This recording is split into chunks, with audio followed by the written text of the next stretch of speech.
right, so we navigated to the course editor from the course list, right, by clicking on this, right? Ideally, we would want to pass also the ID of the course, right, so that we can perhaps load the modules for that particular course.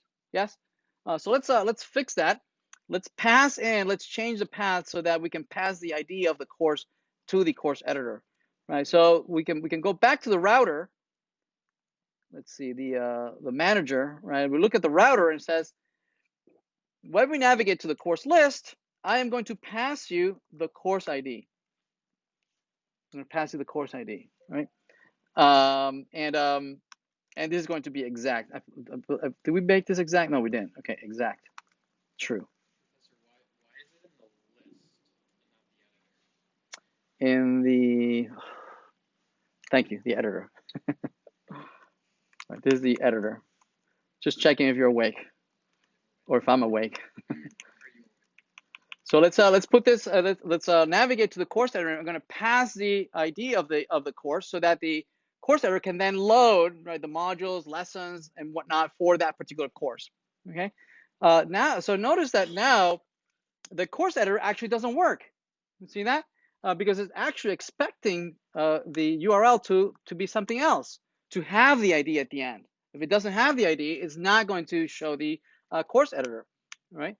So let's change this this course list, right, to display these URLs, have them encoded the ID, right? So that the course editor at the bottom there would be slash and then the ID of the course, right? So let's do that.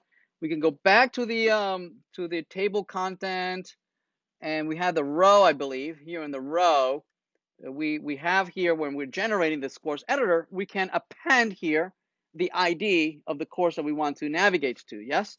So to do that here, we can change this to be an expression, right? A JavaScript expression, by saying that this is a backtick over here, right?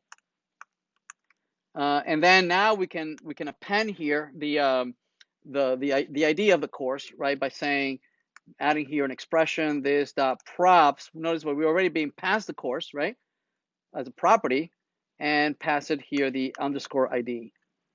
So if we do that, and we now hover over each one of these, I don't know if you can see that. If I hover over each one of these courses, you see that the ID is being appended at the URL, so that when we click on it, we successfully navigate to the list of modules, right? And same thing with this one, we can navigate to the list of modules.